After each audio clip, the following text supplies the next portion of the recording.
Good evening. It's great to be back. How's everybody doing? Good to be learning with you on a Wednesday, Yom Revi'i. Let's light up the darkness.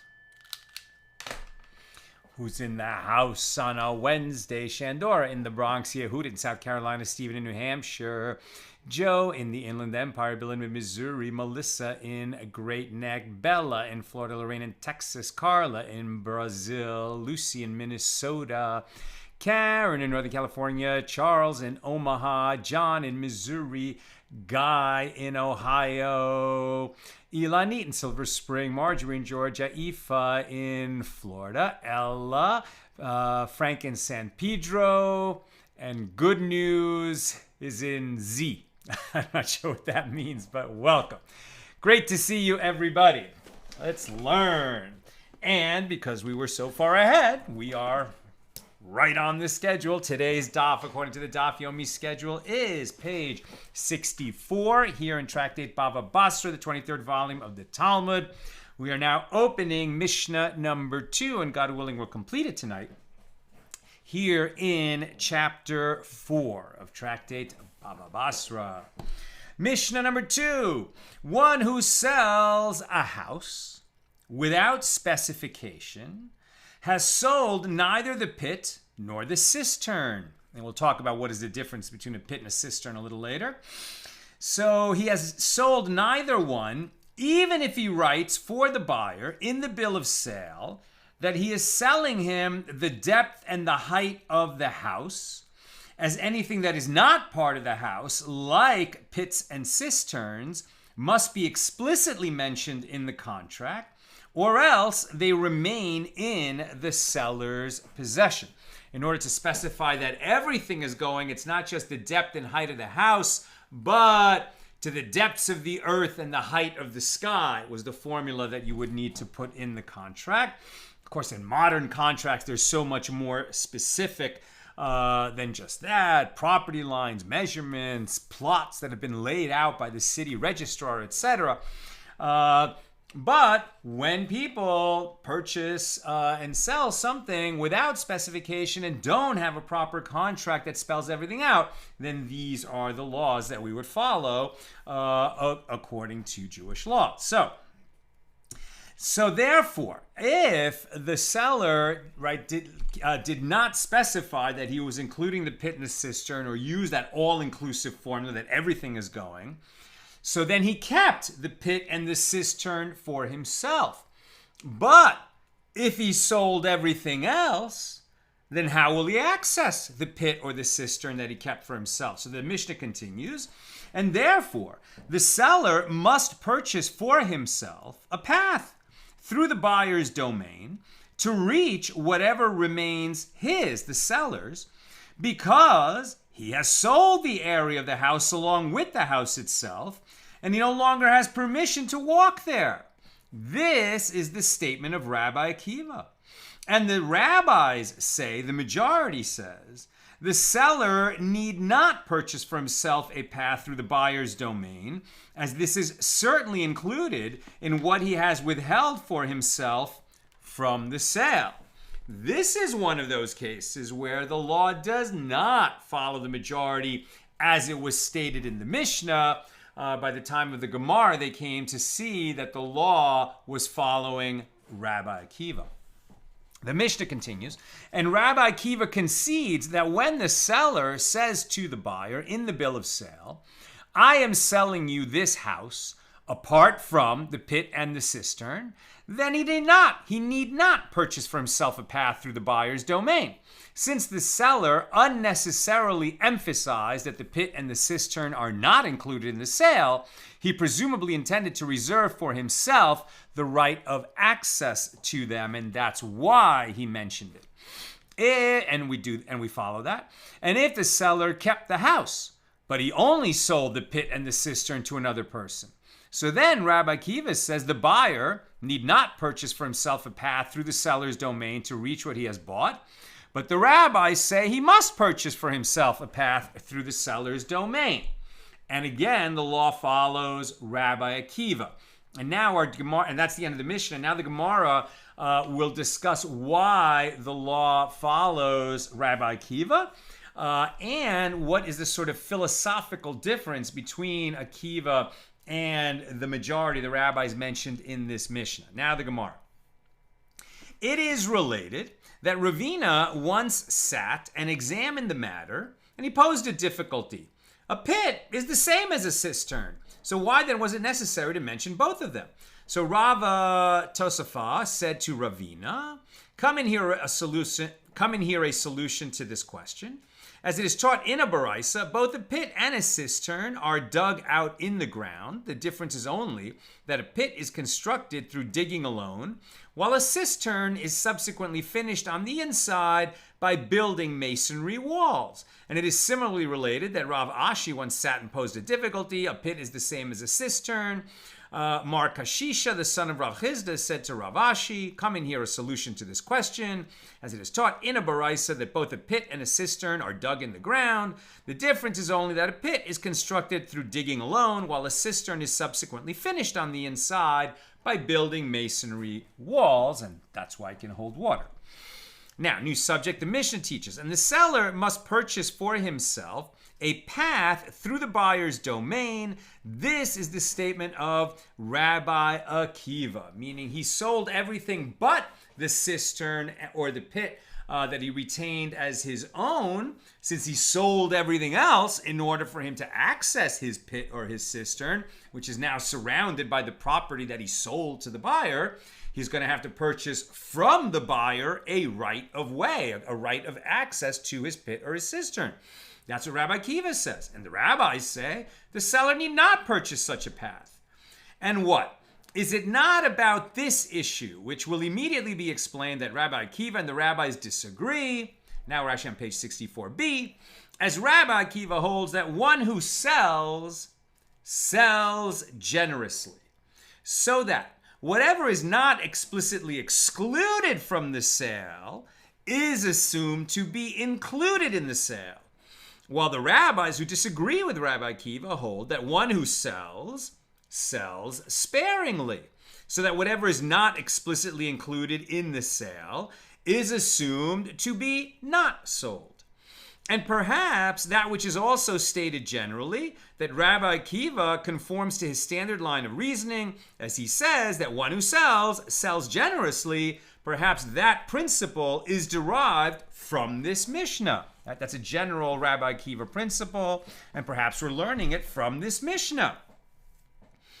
The Gemara rejects this opinion and says, from where do you arrive at such a conclusion? Perhaps Rabbi Akiva and the rabbis do not disagree whether in principle a person who sells generously or sparingly, but rather their disagreement is limited to this specific case. As Rabbi Akiva holds that a person does not want to spend his money on the purchase of a house and then have others tread upon his property. And therefore he says that the seller must purchase for himself a path through the buyer's domain to reach his pit. And the rabbis hold that a person does not want to receive money for the sale of his house and then have to fly through the air in order to reach his pit. And therefore they say that the seller presumably withheld for himself a path to his pit. So rather, the proof is from the last clause of the Mishnah, which states, if the seller kept the house, but he sold the pit and the cistern to another person, so Rabbi Akiva says the buyer need not purchase for himself a path through the seller's domain, but the rabbis say that he must purchase for himself a path through the seller's domain. And the Tanaim, Akiva, and the ones who disagree with him, seem to disagree as to whether a person who sells generously or sparingly. Sounds like they disagree in both cases. On the same principle, Akiva says one who sells generously, and the rabbis who disagree with him say that one who sells sparingly. Now, the Gemara rejects this as a proof. Perhaps they disagree about the following. Rabbi Akiva holds that we follow the intention of the buyer, as we assume that he would not have bought the pit if he would have to fly through the air to get there. And the rabbis hold that we follow the intention of the seller, as presumably he would not have sold the pit if the buyer had the right to tread upon the seller's property in order to reach it. Rather, the proof that these Tanaim disagree whether one who sells generously or sparingly is from the Mishna on page 71a, which teaches one who sells a field, even if he states that he is selling everything in it to the buyer, has not sold the cistern, nor the winepress, nor the dovecote, whether it is abandoned or utilized, as these items are not part of the field itself. And the seller must purchase for himself a path through the buyer's domain to reach whatever remains his. This is the statement of Rabbi Akiva. And the rabbis say the seller need not purchase a path through the buyer's domain. Right? So you're selling a field, and there's a dovecote in the field. So the dovecote is not presumed to be part of the field. If you wanted to sell the dovecote along with the field, the buyer and the seller should agree with that on that and state it. But they didn't. So since they didn't state what was included, we say the dovecote is not inherently part of a field, so the dovecote is not sold along with the field. Now, if you go by the principle that one who sells generously, then when you sold the field, you also sold every part of the field, and you did not retain for yourself a path to reach your dovecote. So if you're going to need a path to reach your dovecote, you're going to have to actually pay rent for that or purchase it back or come to some kind of an agreement with the new owner of the field. Whereas the rabbis who disagree with Rabbi Akiva say that one who sells sparingly. Therefore, since the dovecote was not included along with the field, just because it wasn't included because it's not part of the field, presumably since you kept the dovecote, you would also keep a path to it. And that's what it means that you sold sparingly because you kept for yourself the path to reach the dovecote.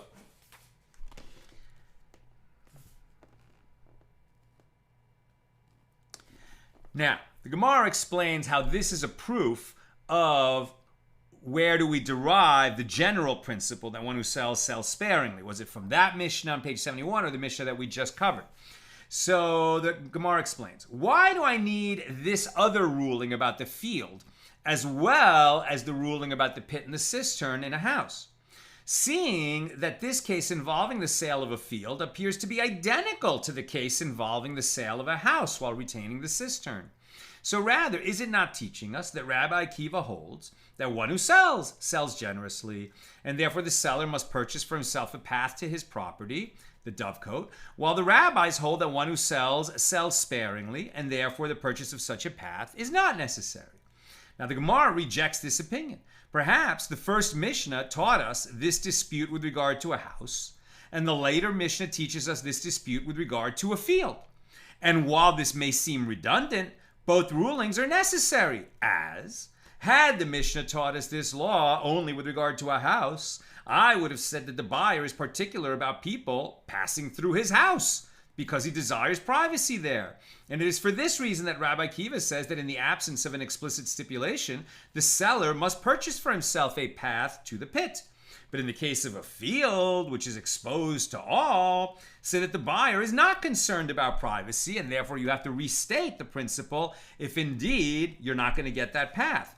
And conversely, had the Mishnah taught us this law only with regard to a field, I would have said that the buyer is particular about people passing through his field because treading upon the field is detrimental to it. You'll step on seeds and plants.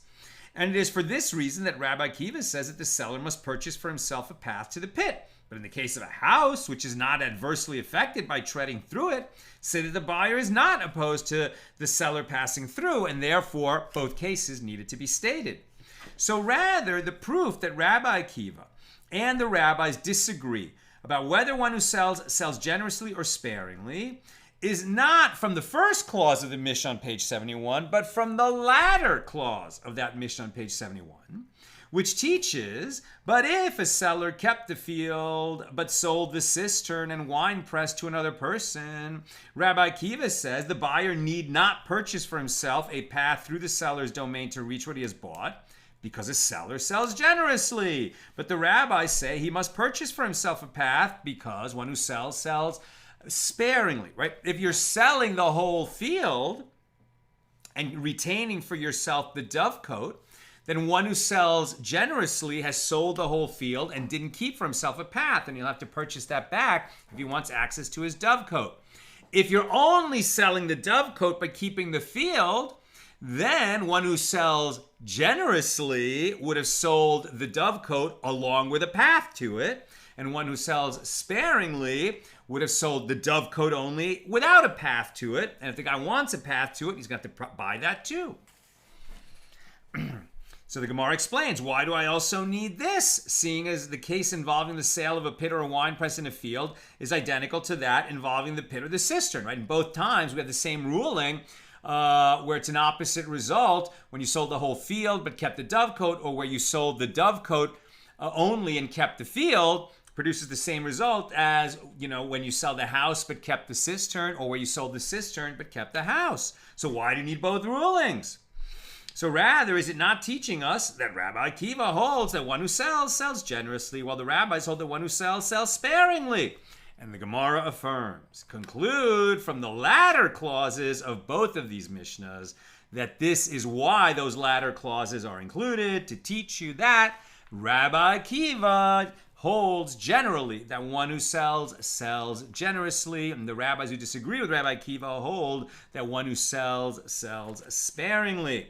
Now, it was stated that the Amoraim, the sages of the Gemara, disagree about how the law should be decided with regard to this issue. Okay, that was Rabbi Akiva and the sages. Now and the rabbis who disagree with Rabbi Akiva. Normally, we follow the majority. Now, I've told you that we follow Rabbi Akiva on these matters. So how do we get to that? Well, there was disagreement about what the law actually is. Do we follow Akiva or do we follow the rabbis who disagree with him? Rav Huna says that Rav says, now we're on page 65a, getting a little head start. The law, the halacha, is in accordance with the statement of the rabbis. While Rav Yirmiyah bar Abba says that Shmuel says the halacha is in accordance with the opinion of Rabbi Akiva. Rav Yirmiyah bar Abba said to Rav Huna, but many times I said before Rav that the law is in accordance with the opinion of Rabbi Akiva, and never did he say anything to me, which indicates that he holds that the law is in accordance with the opinion of Rabbi Akiva, and not that of the rabbis. Rav Huna said to him, and how did you teach the Mishnah before Rav? And Rav Yirmiyah bar Abba said to him, I taught it with the opposite attributions. That is to say, the opinion that is attributed to the Mishnah that is attributed in the Mishnah to Rabbi Akiva, I would teach in the name of the rabbis. And Rav Huna said to him, well, due to that reason, he never said anything to you, as Rav agreed with the version that you attributed to Rabbi Akiva, which is to say the rabbis, which is not how the halacha ends up. With regard to the opinions of Rav and Shmuel, Ravina said to Rav Ashi, shall we say that Rav and Shmuel, in their opinions stated with regard to this matter, each follow their general lines of reasoning, as they appear to have disagreed about this same issue in a different context. As Rav Nachman says, that Shmuel says, right? So Rav Nachman is going to present the machloket, the dispute between Rav and Shmuel. So this is Rav Nachman recounting. Here's going to be the difference between Shmuel and Rav. Shmuel says, with regard to brothers who divided their father's estate between them, they do not have a right of way against each other, i.e., to walk through each other's property to reach his own, even though this is how the place was used in their father's lifetime. Nor do they have the right of ladders against each other, i.e., the right to set up a ladder in the other's property in order to get to his own. Nor do they have the right of windows against each other, i.e., the right to prevent the other from building a wall facing his windows. Nor do they have the right of a water channel against each other, i.e., the right to pass a water channel through the other's property. And Rav Nachman continues, and be careful with these rulings since they are established halachas. This is the law. And Rav says, they do retain all of these privileges. Consequently, Rav and Shmuel appear to be following their general lines of reasoning here, as Shmuel holds that when the brothers, who are like sellers, divide their father's estate, they transfer property to each other generously without retaining privileges in each other's property, while Rav holds that they transfer the property sparingly. Right, so you can imagine that you have, let's say a property that has, let's just say a property that has two houses on it. Okay, there were 2 houses on it. Perhaps the father in his lifetime built a second house for his mother-in-law, right? And so the property has 2 houses on it. The mother-in-law has long passed away. Then the father passes away, and there were 2 brothers. They inherit the property, and so they divide it in half. And so now what was let's say a 1-acre property with 2 houses on it is now going to become 2 half-acre lots, each with 1 house on it. And now they are separate properties. And I don't have a right to walk through my neighbor's property because let's say I have a shortcut to get to the drugstore up the street. It's going to be a quicker walk for me if I walk through my neighbor's property. He might let me do that. I don't have a right to do that.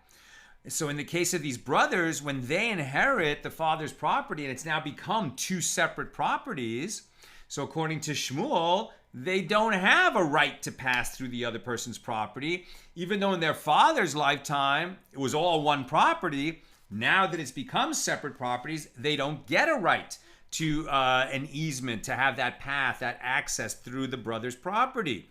And Rav says they do have such a right because that's the way the property was used in the father's lifetime. Now, the Gemara, and now what does that have to do with selling generously and sparingly? So consequently, Rav and Shmuel appear to be following their general lines of reasoning, as Shmuel holds that when the brothers, who are like sellers, divide their father's estate, they transfer the property to each other generously, meaning when they split it up, they don't keep a path in the other one's property. They fully divide it. Each one gets total ownership of his property, and neither one has some kind of an easement or a right of access through the other one's property. While Rav holds that people transfer property sparingly, like the rabbis who disagree with Rabbi Akiva, and so when the brothers subdivide the property, they keep for themselves a right of access in the other one's property.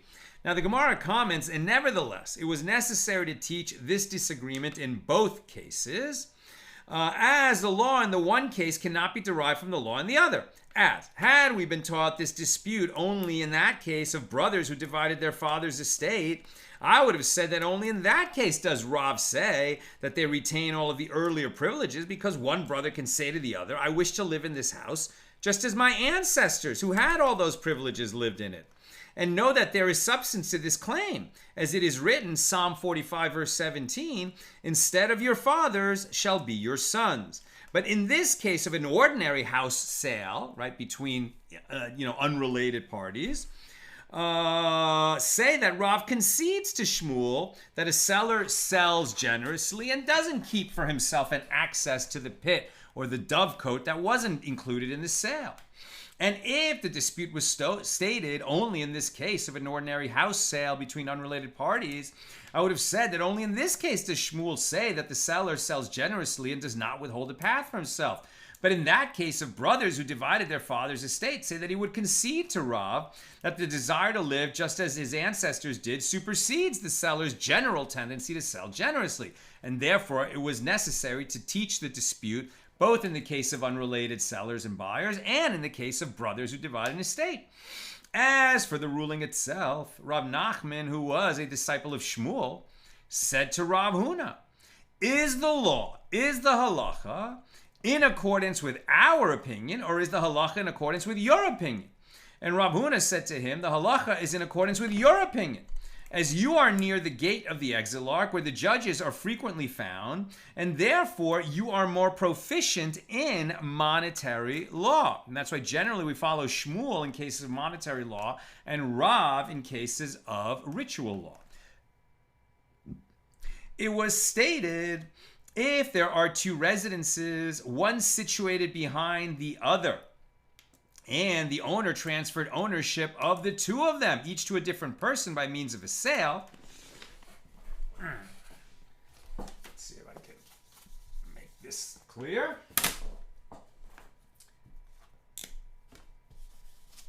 Okay.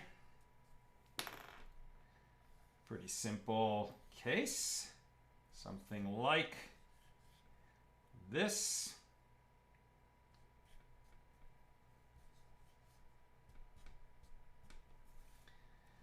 Okay, So this is something like this. So this is, again, let's say there was a property with 2 houses on it, right? And this is the road out here, right? This is the public thoroughfare. And this is the house, right, that is borders on the public thoroughfare. So that's the outer house. And this is the inner house. And the point here is that in order to reach the inner house, you have to go through the property of the outer house. So if they're both owned by the same person, okay, so no problem. Obviously, he has the right to go through here to get to the rear house. But what if he sells this property to one person and this property to another person? So when he sold this property, the outer property, to whoever that third party is, and let's say he didn't tell him that, yeah, I'm going to sell this house to another person and he's going to need an access, a path to get to that house. He didn't mention it. So does this person automatically have this path through that outer house? Let's talk about it. So as stated, if there are 2 residences, one situated behind the other, and the owner transferred the ownership of the 2 of them, each one to a different person by means of a sale, or if he transferred ownership of both of them, each to a different person as a gift. So they do not have a right of way against each other. That is, the one who acquired the inner residence may not pass through the outer residence, since each of them received equal privileges from the previous owner. And all the more so is this the law if the outer residence was transferred by means of a gift and the inner residence was transferred by means of a sale, as it may be assumed that a gift is made in a more generous manner than a sale.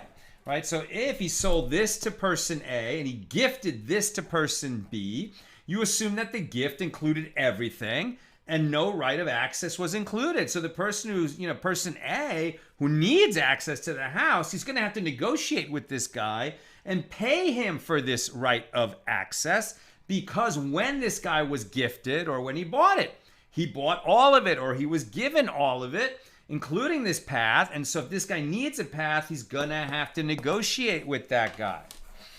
As for the case where the outer residence was transferred by means of a sale and the inner residence was transferred by means of a gift, some sages at first understood from here that they do not have a right of way against each other. That is, that the recipient of the inner residence may not pass through the outer residence. But that is not so. As didn't we learn in the Mishna on page 71a, in what case is this statement that these items are excluded said? It is said, and I'm almost done. Questions or comments, please get them in now. In what case is this statement that these items are excluded said? It is said with regard to one who sells a field. But with regard to one who gives it away as a gift, it is assumed that he gives all of it, including everything found in the field. So apparently one who gives property as a gift gives it more generously than does one who sells it, as gifts are generally given to friends to whom one wishes to transfer as many privileges as possible. Here too, then, one who gives property as a gift gives it more generously than does one who sells it, and so the recipient of the inner residence acquires a right of way through the outer apartment. Meaning if this was sold and this was gifted, so then this guy did keep the path. But if this was gifted, then this guy's going to have to pay for that path. And that concludes our discussion of Mishnah number 2 here in chapter 4. God willing, we'll continue tomorrow at the regular Thursday time, 6 p.m. Pacific, with Mishnah number 3. Let's check if we have a couple of questions. Ooh.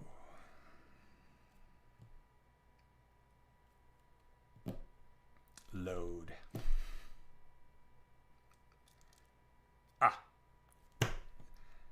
Looks like no questions that Nina's passing over.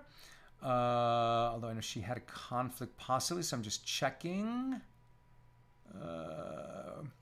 Now Lucy says, but isn't it illegal to sell a property without access to it? Apparently the sages did not think so. And somebody said landlock. Now, certainly, according to, if that's the law, right, in the in the jurisdiction that the Jews find themselves, as we've talked about before, Dina de Malchusa Dina, the law of the land is the law, right? So if it's illegal according to American law or secular, the state of Israel, their law, or Chilean law, French law, British law, whatever, to sell it such a way, so then you can't sell it in such a way. Like I said, in modern times, these issues don't come up because it's so much more detailed, a purchase and sale of land. Now, it's interesting here that the access doesn't necessarily come with it, just according to the letter of the law, in terms of what was stated. Now, they're saying, therefore, be clear. Now, it doesn't mean that the guy's not going to get access to it. It just means that he's going to have to pay something for it, right? He's going to have that wasn't included in the sale. So if he wants that access, he's going to now have to negotiate for it. And of course, his negotiating position is worse now that he really needs it and didn't get it in the first place. All the more reason to be learning Torah, so that if you find yourself in such a purchase and sale agreement, you'll remember that to get the right bargain, to get the right benefit that you bargained for when you negotiated, get it all spelled out in the contract. That's what I've got for us today. So with God's help, we'll be together again tomorrow, Thursday at the regular time, 6 p.m. Pacific. Have a good night.